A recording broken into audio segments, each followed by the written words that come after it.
So let's get started. So, Pip, I'm assuming we're all just letting this just upload to our SciLP channel, correct? I think so. I should probably be also recording this, but trust me, if I do, I'll probably crash everything. So let's not, and Alright. let's just leave it for the channel, Okay. right? And knock on wood that everything will go wrong. Wrong. Everything will go Yeah. right. Exit I've for wrote Let's things actually all have a positive. completely. completely, perfectly unbroken leg throughout Yes. this entire thing. Make sure you Yes. keep that leg intact. Great. So I guess if anyone decides to do any editing of this video, future us, uh, we might start with some art. Do you want to show them some art there, Piff? Are you Oh able to? my god, I didn't even think of that. Then let's not worry about it. Let's not worry about it because that we don't want things to explode. We don't want to upset the streaming gods right Um, now. um, um, I don't Let's see You what don't my happens if I. art. Do that next session. We'll do it next session, exactly. Yeah. I No will problem. at least try to get some links for some people in the chat at least. Oh, perfect. Yeah. And I think at this point now, a lot of people know our good old Twitter Rifty Fell, which is our big art dump for everything wrist related, really. You So know you what can I always use go the there. word dump for a lot? When I have to poop. Okay. And with that classy note, I also want to say, for those of you who are listening and watching and are interested in riffs, Palladium right now, they do this once a year. It's fantastic. They do this Christmas grab bag. So what it is that you can order a bunch of books for a great amount of discount, and a lot of times the guys over at Palladium will throw in some free stuff or some autograph stuff or a piece of art or something like that, completely for free, as saying as a thank you for being your customer. And Kevin Simbita, the CEO, the owner, and the main writer for Palladium Games, always puts in like personalized messages and whatnot. And I've never seen any other company do anything like this. So you can always go to their website and check that out. But I would highly recommend it because that is a great way to get your hands on some books for cheap or for at least discounted price, and play yourself if you really want to. So boom. Big shout out to our boys at Palladium. Woo! Without Yeah. you dogs, this wouldn't be happening. I know that sounded like a I plug, right? But I just want I people to think know. they have a new book that's coming out this holiday season. They're if I still recall making correctly. books. You're telling Oh, me yeah, that they still are. Of course they are. Oh yeah, they're gonna be making them until I don't know until when, but I'm glad every time they do. I looked at the base book and went, "Yep, that's all they made," and they've never made a single book afterwards, and they're going to continue to never make a book. But now that I know that they are, you gotta tell me what they're about. Are they going to be having like freaking space boxes? Maybe Pitt. Anything's possible when you believe. It's Just a box true. floating out in space. I learned that from The Tom book. Hanks. Great. Yeah. From Tom Hanks. No, are you serious though, Piff? Did you not know they were still publishing stuff? To be honest, when I first started this, no, I had no idea. But Oh yeah, dude. now, like way later, when like we've talked with them, yeah, I would assume that they're still active with at least something. Oh yeah, very but much so. Just Dude. sit in a room chatting the entire time.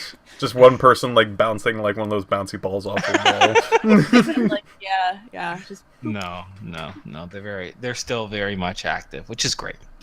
Okay, so but speaking of getting very much active, let's start the session. So I want to just make sure everyone can see the inside joke here in Roll20. That's good because I'm gonna be throwing up some pictures. Yes. I can see. Yes, thank you, Burn. Thank you for your yellow line of death. Yay! Yay! Yay! All right, let's not get too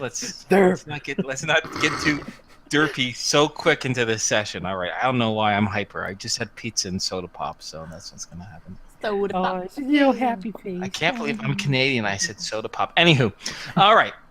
So when we last left off, you guys, the Baron required about a week or so to prepare this expedition to Mars.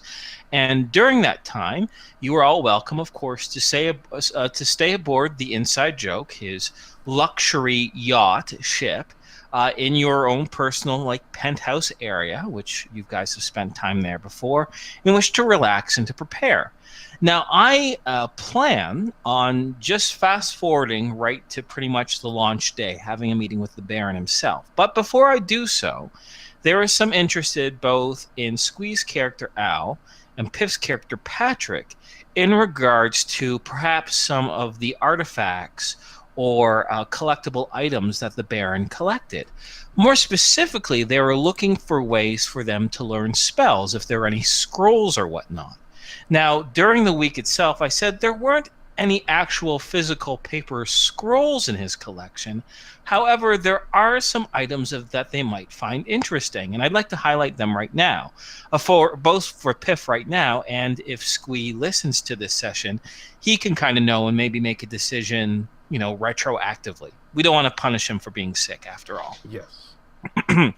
So I think it's fair to say, now stop me if you think this is completely off of left field there, Piff, and also Criana and Burn too.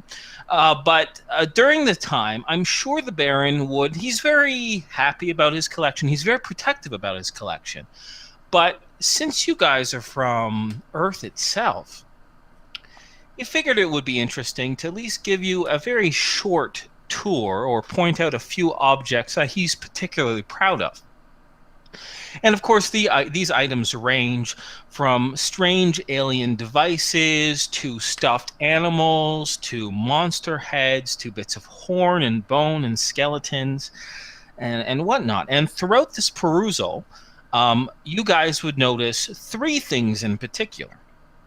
So, during this kind of tour of the Baron's artifacts, the first one that you notice is just a beautiful bench that seems to be made of some form of maple wood, to your best estimation. And the craftsmanship is incredible and impeccable, and appears to have been made from a single huge piece of wood. Because even on passing glance, you notice that there's no evidence of nails or any other fasteners. In addition, there are these intricate designs, the shape of leaves and flowers that are carved into the surface. And for those of you who can speak either Elven or Dragonese, which is very, very similar language, on closer inspection, it appears that there is Elven script that is carved into that woodwork. Patrick, I would like you to roll me a lore magic check, please. Okay. All right. So sorry, let me know. 21. You fail by 21? Okay. So I'll just let you know, through all these descriptions, unfortunately, the passing glance and there's enough barriers in the way that you're not able to get you don't have enough time to read exactly what it has to say. But you do know that there's something about it, right? So later on, you might want to approach it's up to you. But in order to get a closer inspection to see if any of these scripts spell out a spell, for example, you'd have to request a longer look at these items. Make sense? Yes. You just can't identify any sort of spell on them right away, unfortunately. You're going by too fast, or the script is too old. So now there's another artifact, of course, that might call some interest. It's a single brass disc. It's approximately about 6 inches in diameter, and it's in a highly protected display case. There's an image of an open, monstrous maw that's embedded into that brass disc. And on closer inspection, you notice that the outline of the maw isn't made by smooth, connected lines. Instead, it's writing. It's in a draconic script. And then finally, the other item of interest that has anything to do with languages or spellcasting potentially is a stone tablet that looks absolutely ancient. Although the Baron confesses that he has no idea what the blocky script written on the tablets actually says, the sheer age of that stonework kind of implies its own value, he thinks. For those of you who have archaeology, roll me a skill check, please. I want to know how much you succeed or fail by. I succeed by 50. Excellent. So, Patrick, you are able to determine, in fact, relatively quickly, that the tablet actually has 2 languages written within it. A unique dialect of Draconic and what appears to be an ancient human civilization called the Sumerians. And there you go. So yeah, those are the 3 items you guys asked on. Anything that might have any spells on it, and those 3 are the closest ones to it. Okay.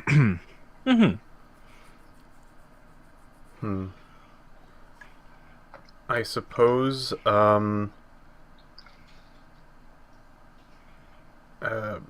Patrick would quarry, since he's interested in pretty much all of these items, but and he knows that the Baron is particularly fond of these. Would there be a proper payment if Patrick were to buy one of these, or is it not for sale? The Baron gives a thin smile of his leathery lips, and he says in his surprisingly crisp, slightly robotic-tinged voice, "I'm afraid I've spent, a large portion of my life collecting these. These are invaluable to me. They are not for sale." Oh. He is allowing you enough time. Now, each of these designs, you're able to read the scripts on them, or you're able to read the writing on them without having to physically touch these items.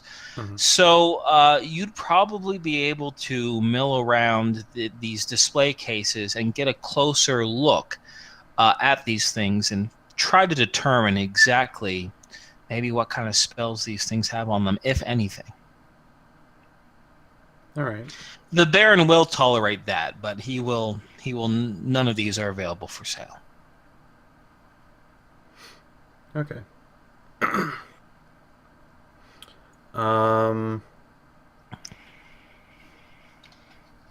Let's see. None of these are available for sale.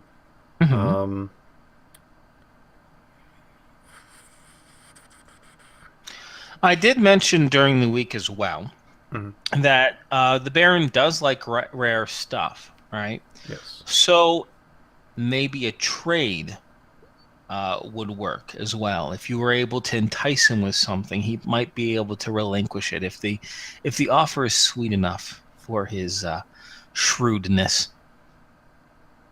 I see.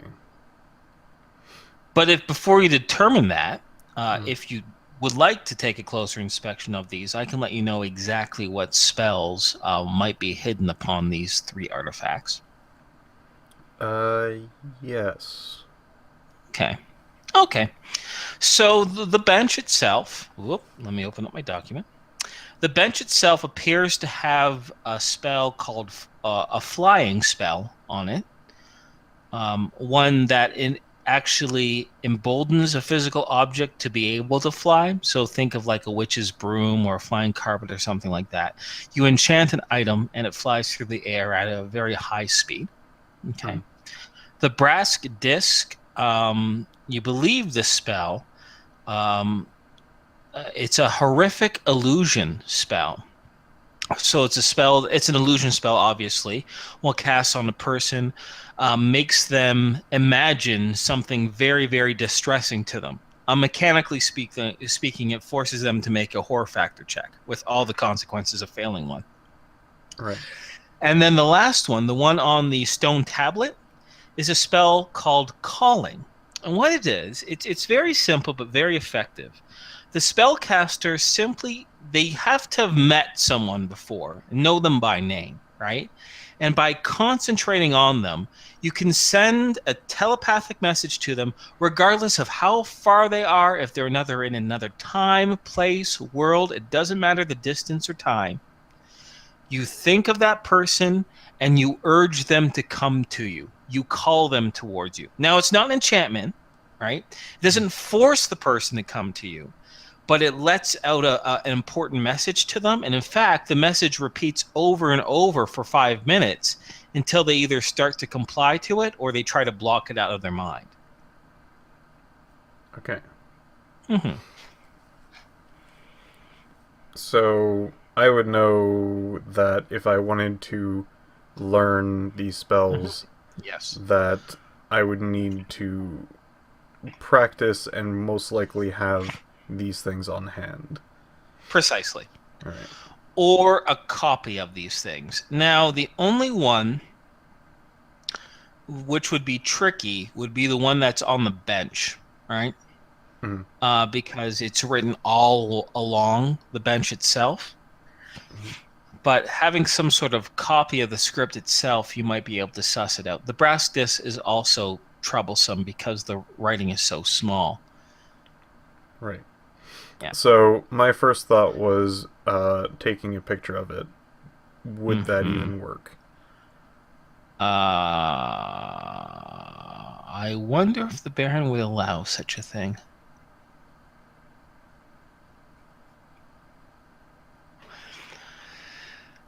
Would Patrick just take out his camera and make the attempt, or would he ask permission Good first? Lord, no. As so this is obviously a secretive place, and taking any picture of any of it would be troublesome in some facet. Mm-hmm. So of course asking permission and maybe having it in like a different room or space or something like that might be something that the Baron would be interested in. Well, the Baron does definitely have some questions for your inquiry there. First of all, he wants to know why you want to take a picture of his goods. Well, I've taken pictures of a few things around, and there's one time where we found a unicorn, and I have a picture of that. You do? The Baron asks, quirking a brow. Really? Yes. I see. I suppose you understand my initial concern is that if you were to be caught with such pictures, they might compromise me. However, since you already have pictures that compromise you, I guess it wouldn't make much difference if they had a few discrete pictures of my own. This is simply out of your own curiosity, he asks, carefully eyeing you. Yes, and he's actually going to point out a lot of things around the room that interests him. Now, I know that maybe taking the picture of the inside of your ship might be problematic. Is there like a... Should I be careful of that, or...? Yes, as long as you... Before I agree to this at all, luckily much of this room is nondescript. I can't imagine there be any sort of identifiers for anything. The only thing that perhaps might be the wood in the background, or perhaps the case of itself, but that itself really doesn't imply anything of mine. Tell you what, though, I will allow it only if I can have a copy of every single other picture you have taken. In exchange of information, perhaps. Oh, you mean the ones I have in my camera? Yes, of the unicorn and others. Okay. All right, and with that arrangement, you have no problem. You have to zoom, and we don't have to role play you taking the pictures or anything like that, right? However, I do want you to do a photography skill check, please. Okay. That will determine the quality of the picture, which itself might determine how much you're able to read. Photography skill! Oh, God. Oh my God. So, great. This is Wow. fantastic news. Well, Cool. Great job. So, Oh, sorry, what was that, Crianers? No, it's just so beautiful. It's so beautiful. Sorry. I've been No. so quiet that I just needed to say something. I know. I'm sorry, guys. I'll get to you guys in a moment. No, that was fine. That's great. I'm going over here covered. Let's go. All right, you just cried the beautiful pictures and let you. All right, so not only are the pictures aesthetically pleasing, but you're able to take it at such precise angles that there is absolutely no indication of where you got these pictures from, which makes the Baron very pleased. He actually remarks on your photography skill. And more importantly, you're able to zoom in well enough to read every single letter on that little tiny brass disc. And you're able to get every single angle where you're able to read the entire Elven script on that bench without missing a single word. Fantastic. You did an exceptional job. So what you can write down in your inventory are you could say pictures of, and so the spell fly, the spell horrific illusion, and the spell calling. All right. Okay. You'll need to study for 1 solid week. It'd be study and practice of these spells, and it'll take 1 week to learn a spell. You can't do all 3 at the same time, so in total to learn all those 3 spells, if you wish, it'll take 3 weeks. Excellent. So what the Baron gets with the photos? Yes, I'm very curious. So as is Baron. There is from oldest to newest. Okay, wow, this is exciting. This is gonna be like a little slideshow of your past adventures. Okay, sorry, I'll shut up. So what he's going to have is a picture of an older gentleman and lady, looking particularly happy. There's going to be a picture of a fairly large insect going throughout some rubble. Okay, yes, okay. After that, there is going to be a picture of his signature magic necklace thing. The Criat, also known as Ed. After that, there's going to be a picture of some maps. Okay. That's right, yeah. Let's see if I can remember exactly. Oh my god. After that, I believe he's taking some pictures of the symbol around where on that mountain and on top of the mountain. Yes, I might have to give you bonus XP for remembering this shit. Please continue. I don't think he took anything until shoot. Okay. The next one that I recall him taking is throughout the dungeon of Tyrath. The hidden temple, okay. Specifically the tapestries that were on the walls and ceilings and things like that. That's right. That's right, okay. Interesting, great. I don't believe there was much else that he took there. Sure. After that, there is actually a quite alarming amount of this kind of ugly-looking woman in different poses. I was waiting for that one. I was waiting for that one. Ridiculous. And in fact, Baron is going to go through all the pictures and he'll be like, was that subject of particular interest to you? Oh, she asked to take a few pictures. How many of them were there? Good lord. There was like 50-some. There was a lot of pictures. In those pictures, she had 2 arms, too, which is unique compared to the real deal now.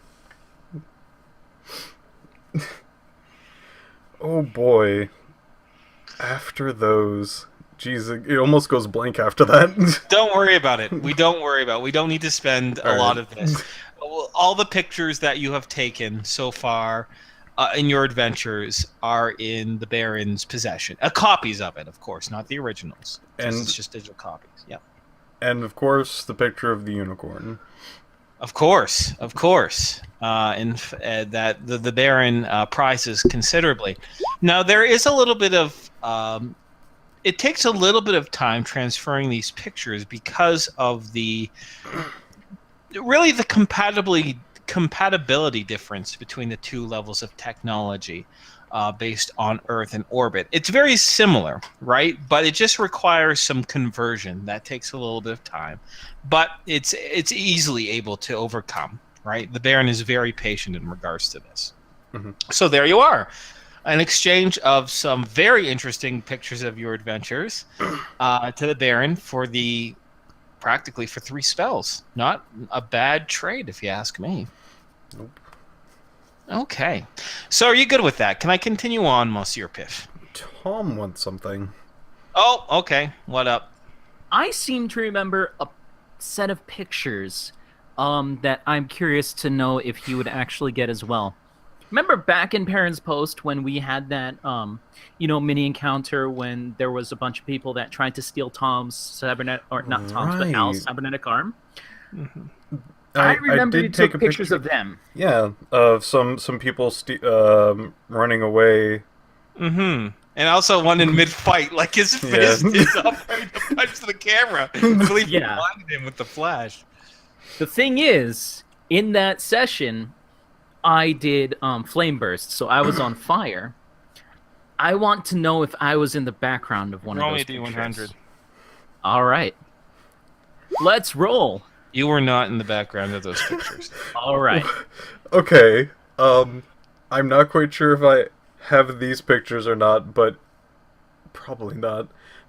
Do I have the pictures of old Tom and Big Hat in a romantic scene? No, I'm gonna say no because I'm gonna say no because if I remember correctly, the copy of that blackmail was on his. There was only 2 copies of that blackmail. You know what I mean? Yeah. One that was in your possession, and one that was a copy that was given to Finger. Right. Dan Yeah, and Perrin. we got rid of those too. Yeah, I'm quite sure we got rid of them. You did get rid of those, yeah. Hilarious. Okay, because that would have been amazing. I'm so That happy. would have been hilarious. You're like, who are these men? I believe they're in romantic congress with each other. Oh my, you do. You made a porno? Yes, Mila, a porno. Actually, Baron, that's my past body. That's my ass. That's my past ass. My past. All right.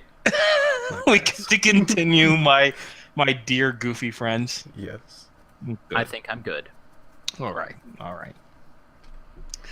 So, we'll say the week passes. If there's anything that you guys really needed to do or roleplay, we can go back to that if necessary. But the day of the beginning of the expedition begins early in the morning, approximately 8 o'clock in the morning or so.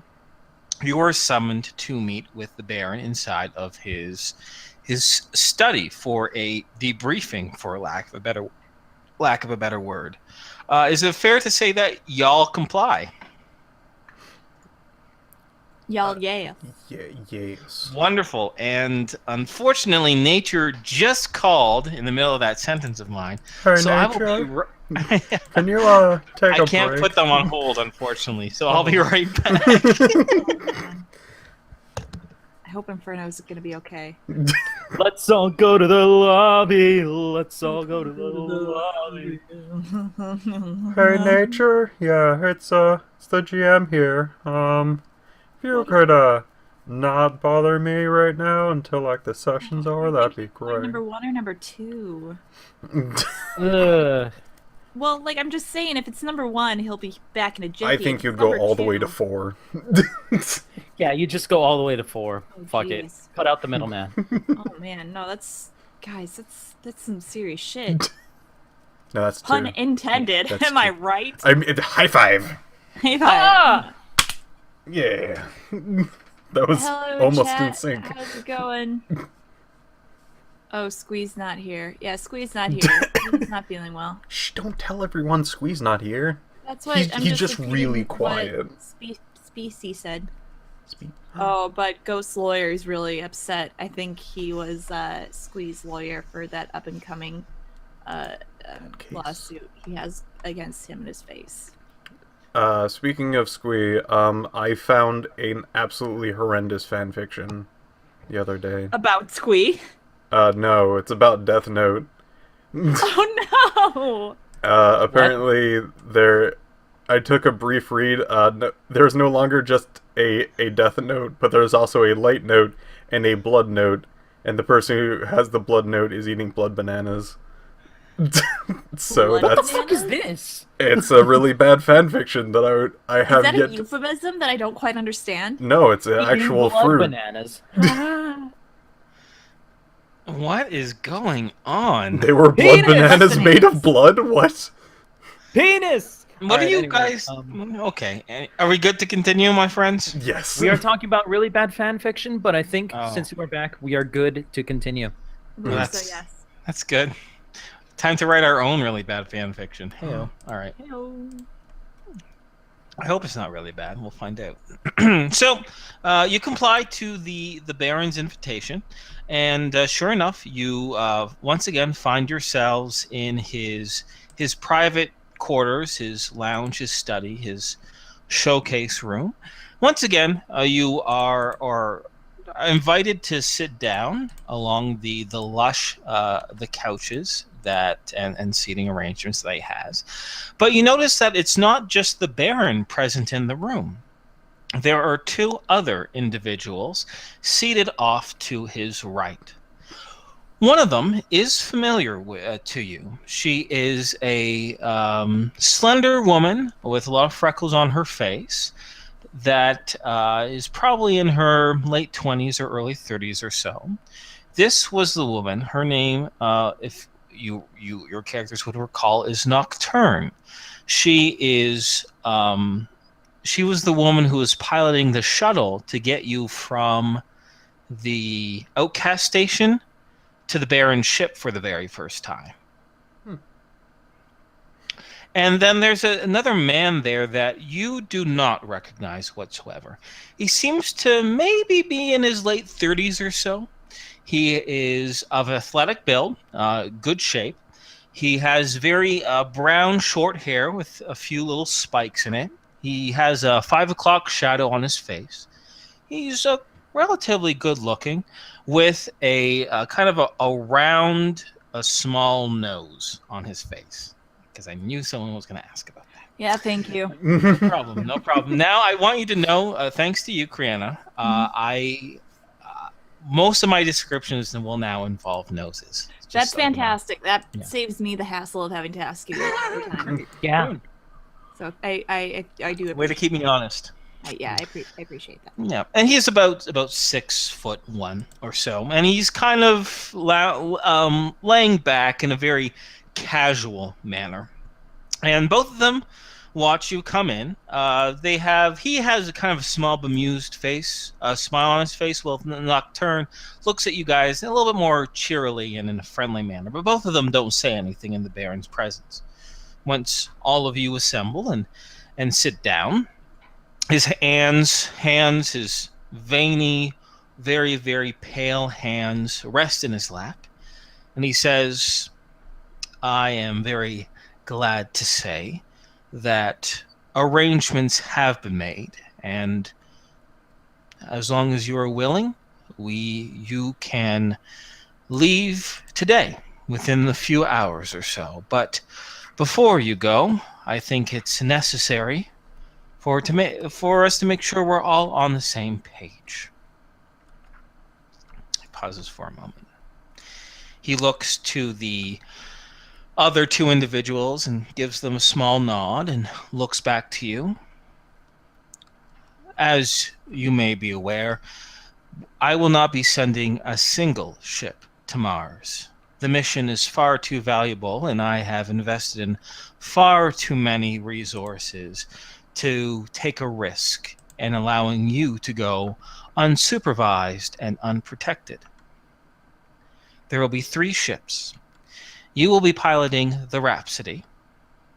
Miss Samantha Riley, he gestures over to Nocturne, who also goes by the name Nocturne. She will be captaining another ship called the Minor Innocence. She will also be the chief contact for the crew that we've hired on board for that ship and the others. She has meticulous contacts of both freebooters and dregs over an Outcast, and her personal skills are impeccable. This will be her first captaining mission, but I assure you she is extremely competent. The other ship, the flagship, called the Razor's Kiss, will be captained by Mr. Killian Blackwater. Here, and he gestures over to the brown-haired man. He gives a small smile.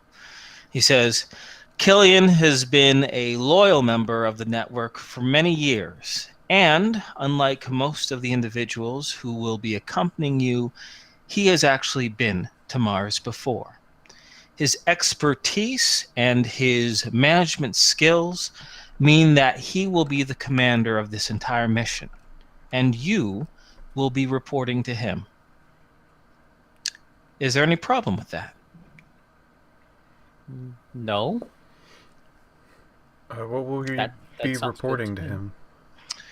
Well, obviously, in order to meet our objectives, it requires some tactical planning. In addition, since he's been to Mars before, he will be heading the fleet. If there's any concerns of security or other such necessities, it helps that there is a hierarchy in leadership. He will be at the top. He will also ensure that my desires are met on the mission as well.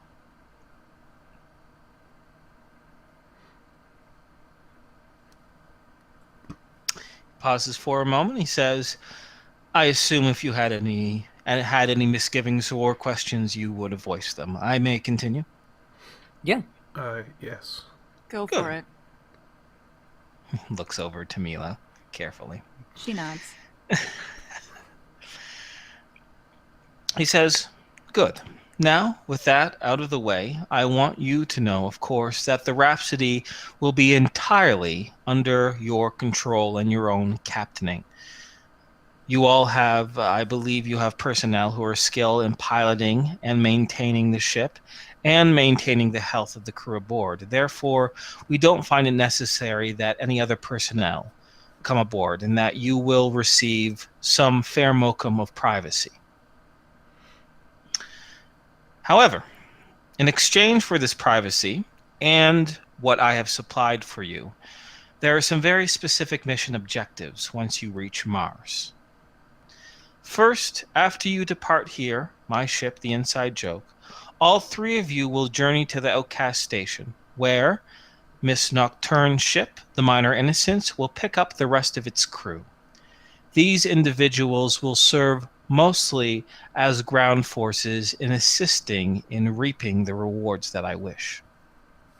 After a quick stop at Outcast Station, it will be a straight shot to Mars, and bearing any delays with our traction drives at full speed, it should just be a 4-month journey to reach that planet. Once you reach Mars's orbit, there will be 3 objectives that all three ships will contribute to. The first, of course, is harvesting the wood that I desire. 10 tons to be precise. The measurement of wood, he looks over to Killian, and he says, what do you measure them by? And Killian says, cords, Baron. That's typically how wood's measured. I did some research. He goes, yeah. How much would be 10 tons? Killian replies, about 4 cords or so. I see. Well, Captain Blackwater here, he will oversee the entire process. In fact, he was the one who retrieved the first batch of wood that now lines this room and other places upon my ship. The labor and equipment will mostly be done from the Minor Innocence, and I will be asking you to play a support role due to the equipment that I've given you, I believe that you'd be able to assist in the defense of the harvesting area quite aptly. Is this agreeable? Tom will nod. I believe so. Good. The second objective. Mars colony still remains a great mystery.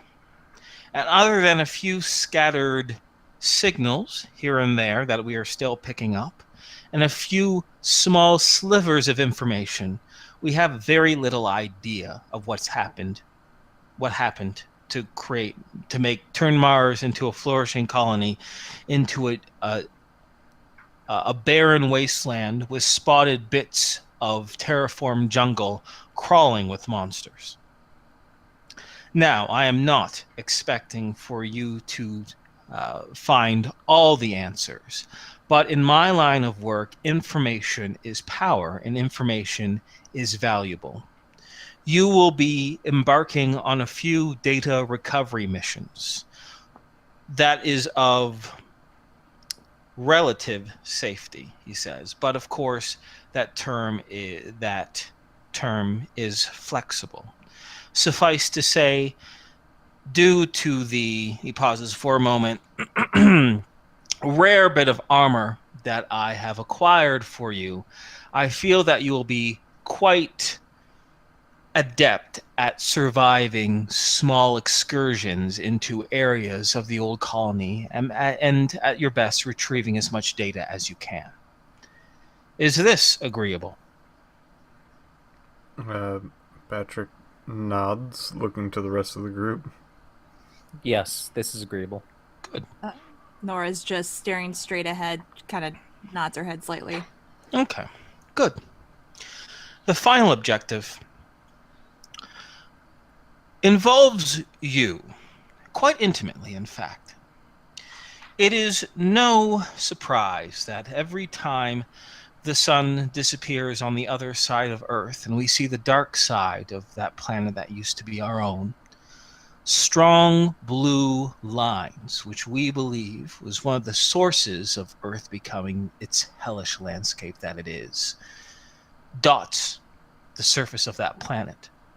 In addition, Mars itself also has some of these lines, not nearly to the extent of that Earth has, nor its brightness. However, we have decided to call them crevice lines or canal lines because some of the ancient canals of Mars itself seem to follow that same line pattern. I do not know what you call them on Earth, but they are of interest to me. I would like you to take recordings of where these lines meet for a period of 10 days. I will be providing significant surveillance equipment in order for you to measure each and every moment of that 10 days of that power. And since you are the only ones to have had any contact with such lines before, you will be taking a primary role with Captain Killian and Captain Nocturne's ships and crews providing a supporting role for you. Is this agreeable? Yeah. And what we refer to them as are ley lines, and Ley when lines. they more than one converge, that's what's called a nexus. I see. Interesting terminology. Accurate. Do you know why they're called ley lines, he asks. Tom will just shrug. I see. It's what we've called them. I see. Some of these, he pauses for a moment, ley lines sometimes materialize in space itself. And it has been observed and theorized that when these lines connect, that's when these monsters and beasts and other such things tend to emerge from them. So you understand my interest in such things. Now, during meeting these 3 objectives, I am sure there will be ample opportunity to capture some of these live insectoid specimens, and I will be providing you with safe containers in which to house such creatures. If, however, for whatever reason, the opportunity does not arise during these 3 objectives for you to capture these creatures, the final objective before you head back to Earth's orbit will be to capture these insects. Once again, since this is your task that you've been granted to by your he pauses for a moment and he says patron, you will take the primary role while the others will be a support. That sounds good to me. Good. Wonderful. Well then, I promised I promised that in addition to material support, I would give you some information on what exactly you have to come across. I will relinquish much of these descriptions to Mr. Killian Blackwater here, since he has experienced a little bit of this in firsthand. He gestures over to Killian, and Killian stands a little bit. Okay. Takes a careful look at you guys with his green eyes. And in between where he is seated, or where the Baron and he and Nocturne is seated and you, there is this, what you always assume to be just a very nice decorated end table. Not really an end table. What's it called? It's in your living room. Coffee table? Coffee table. Thank you. Where you put your coffee. Where you put your space coffee. All right, anyways. What appears to be something that resembles a coffee table. Of course, it's not made of wood. In fact, it seems to be made, the legs itself are metallic, and the top seems to be some sort of sheer plastic with some sort of, looks like a shiny black like glass perhaps underneath of it. But now, as it lights up, it's clear that it seems to be some sort of advanced computer screen instead. And upon this computer screen shows significant data, which I will outline. But more in particular, it will show holographic images of the specimens that Killian Blackwater will be talking about. Okay. So before I begin my spiel on these little insects, is there anything you guys wanted to say or do or ask me before I go into more paragraphs of speech? I'm good. Okay. Is there anything? Yeah, just to double check, what were the spell names? Calling, Flight, and Terror? Fly, Yeah. Horrific Illusion, and Calling. Okay. Thank you. There you go. I don't mind at all. Okay. Now I have to...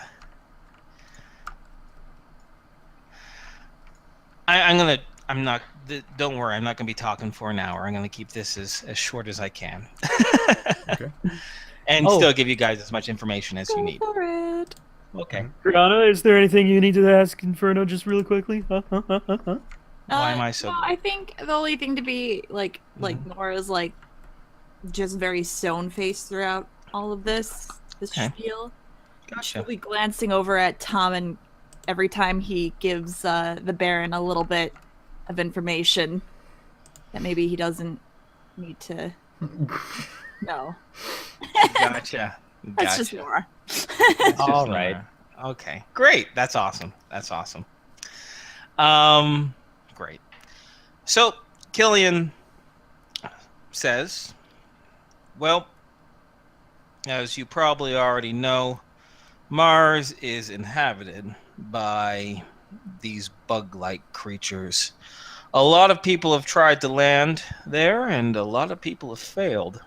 I am one of those few people who've made it out alive and with something to speak of. So, let me first and foremost say that underestimating these things will get you killed. These things aren't just some mindless beast that you might think, all right? They ain't smart like you and me, right? They ain't smart like animals either, right? They have a really sort of cunning group intelligence, okay? Not only that, but these things, they're tough, all right? I've had men shoot round after round after round of rail ammunition, of pulse lasers, pulse beams, ion, laser at these things. And their armor, that, what do you call exoskeleton that these things got, is as tough as some of the highest alloyed compounds I have ever seen. All right? So it's good that you're bringing some big guns, because trust me, you're probably going to need it. Okay? Now, Mars itself doesn't have a lot of oxygen in it, right? Mostly it's carbon dioxide, but that doesn't seem to bother these things. Most of the creatures are able to withstand the extreme temperatures, both hot and cold, and they can breathe both carbon dioxide and in those little forested areas there where there is actual oxygen, they can breathe that just fine too. All right. We've tried spraying them with chemicals. Doesn't do shit. We've tried shocking the shit out of them, and we either aren't able to punch through their armor, or we punch through it too much and we fry them from the inside out. Okay? Not only that, but these things, they're pure and complete predators. All right. They don't see us from as much as I know. They've never tried to greet us, try to communicate with us. We're food to them. Okay? And I've seen some people consumed alive by these little beasts. Okay? It's disgusting, so I'll spare you the details. But we've also seen them eat each other, too. After all, there ain't that much food on Mars, so they just got to eat each other. And the other tricky thing is that we got some pretty good sensors on our ships. But due to the surface of Mars itself and the thick canopy of whatever trees are actually on that planet, we're not able to get an exact count. A lot of them like to bury underneath the ground, and we're just not able to penetrate through Mars's crust. So we estimate, the best estimation is that there are probably at least 500,000 of these things on the planet, but probably more. It might be upwards towards 1 million. So we human beings, the ones who have survived landing on the planet, have only really come across 4 different types of these creatures. But if I were a betting man, and he kind of gives a bit of a smile and almost even a wink towards Nora, he says, and I kind of am. I'm thinking there's probably more types, but I'll break you down on the 4 that we have known that are knowledgeable and identifiable. The first, of course, as Inferno changes his lair, there we go. The first resemble giant cockroaches, right? We call them roaches or whatnot. These are some of the most survivable ones out there. Now, they ain't so big as some of the other ones. These ones only go maybe about 9 feet tall tops we've seen, right? But they're pretty smart, and they always like to act in small groups together. And regardless of the temperatures or the extremes, these things thrive in whatever conditions. So no matter where we are, when we're going to land on Mars, we're probably going to come across at least 1 or 2 of these little buggers, okay? They're not so bad if you can surprise them and that you keep the groups contained, right? They are not as social as some of the other ones, but they're still dangerous. They got one hell of a bite to them. That holograph fades, And another one comes up. As I change my layer. Now, these are the big ones. These are what we call the beetle types, okay? Some of them are as big as a suit of power armor, sometimes even bigger, all right? And these things have the thickest hides I've ever seen. We have shot countless missiles into these things, and it barely cracks their armor plating. The good news for these guys is that unless you really get into their territory, they tend to leave us alone. Also, they love to bury under the sand, but they're not the fastest moving things out there. So the good news is that they're avoidable if we're able to find them, okay? And as long as we don't land on top of one of their nests, we should be okay. They're homebodies, I guess you could say. This is the best that we can figure out. He pauses for a moment, and he goes, now that's, I guess you could say, the less threatening types. As I try to both speak and manipulate images. Now, this next one is tougher. This is some sort of mantis creature, okay? Unlike most of the other ones that we've seen, they like to work alone. Rarely have seen them in more than groups of 2. But the problem is that they don't need to work in a group because these things are killing machines. Came across a log of a freebooter group who tried to make just a quick scouting land on Mars itself. 8 people, well armed, well armored. This thing just chewed them completely up. So if you see one of these things, be very careful. Don't let them catch you by surprise. Predators, each and every single one of them. Okay? But that ain't the most dangerous, oddly enough. The most dangerous don't look all that dangerous, but trust me, if there's one thing you hate, it's a smart predator. And these things are fucking brilliant bugs. These ants. They work in groups, and they work real well.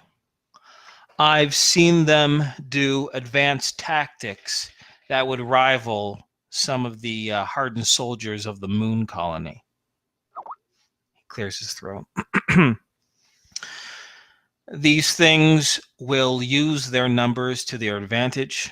They're not stupid. They won't pick a fight that they won't realize they won't win. They know how to prioritize targets, and they're able to communicate with each other somehow. Most of these bugs know how to. We don't know how. We don't know if it's chemical. We don't know if it's by sound. We don't know even if it's something that they connect each other by their brains, like one of those psychic mutants. Not too sure, but they can communicate with each other real well. And they can swarm a person and divide and conquer an entire group. And there are a lot of them. So this is the #1 lookout. There'll be more of a briefing when we decide to actually start carving up some logs. But I'm going to let you know now. You see even one of these things, that means it's a scout. And you need to communicate to everyone in the area to keep their eyes open. Okay? We clear as crystal? Understood. Yep. Yes. All right. Well then, he said, looks over to the Baron. Well, boss, that's about it. And the Baron gives a bit of a nod, and he says, good. Well, I suppose it's at this point I wish you the best of luck, and I hope everything works out as well as it possibly can, and I wait with bated breath on your return. if you want to follow Captain Nocturne and Captain Blackwater out, you can retrieve your things, and they'll introduce you to the ship you'll be piloting. He raises his hand and he says, I would shake hands, but one can never be too careful, he says. So you'll only have my words to wish you well. Patrick does a small but slow and decisive nod. Good. Excellent. Well then, is it okay if I move us along then, my friends? Go for I it. think so, sport. All right. Yuck. Okay. I'll move you over to another page. So, interestingly enough, when you assemble your belongings and you get ready to when you're escorted back to the docking bay area of the inside joke of the Baron ship, you notice that there's only one large ship currently in dock, and it is that way because it takes so much space. In fact, it looks like it can barely fit the rather spacious docking area of the Baron ship. It is explained to you that your ship will be following this one, but the one that is currently in front of you is indeed the Minor Innocence. And of course you see Miss Nocturne. She kind of gives you a professional yet cheery, salute and goodbye and good luck, and she'll see you out on space as she and what appears to be about a crew of about 15 other individuals already assembled here in the port board the ship itself. This is a very, very massive ship. You've seen a few ships of this size, but they're typically of transport quality, and it has immense drives on the very back of it. Its weaponry, it seems to have about 3 or 4 different weapon systems, which is pretty standard, you can only assume. But that itself, the picture itself, I think illustrates the vastness of the Minor Innocence quite well. Mm-hmm. It takes about 45 minutes for all checks to clear and for it to back itself off and leave the station. But sure enough, 2 other ships enter the port. The first, of course, is the Razor's Kiss. And that, of course, is Killian's ship and the flagship of this. And this is very clearly a form of a warship. It is brimming with weapons, and the weapons themselves are powerful and high-tech. We're talking about, nuclear warheads, smart bombs, huge pulse lasers, the whole shebang, the whole kit and caboodle. I won't bore you with stats, but you can see that this thing is probably, in fact, in your limited time and space, probably the most decked out ship you have seen. And it is also not nearly as large as the Minor Innocence, but it is, we'll say it's approximately 4 times the size of the Twilight Covenant, the only other ship you've really been on. Okay? And then finally, of course, is your ship, the Rhapsody. There it is. Oh, cool. It is, like I said, about twice the size of the Twilight Covenant and probably about a third of the size of the Razor's Kiss. All right.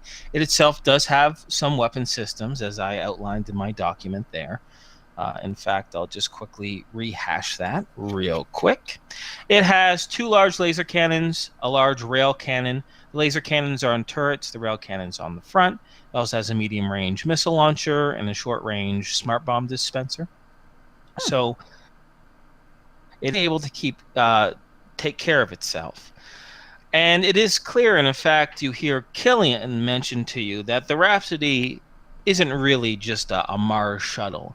It was actually outfitted for what he calls special operations and precise strikes. So,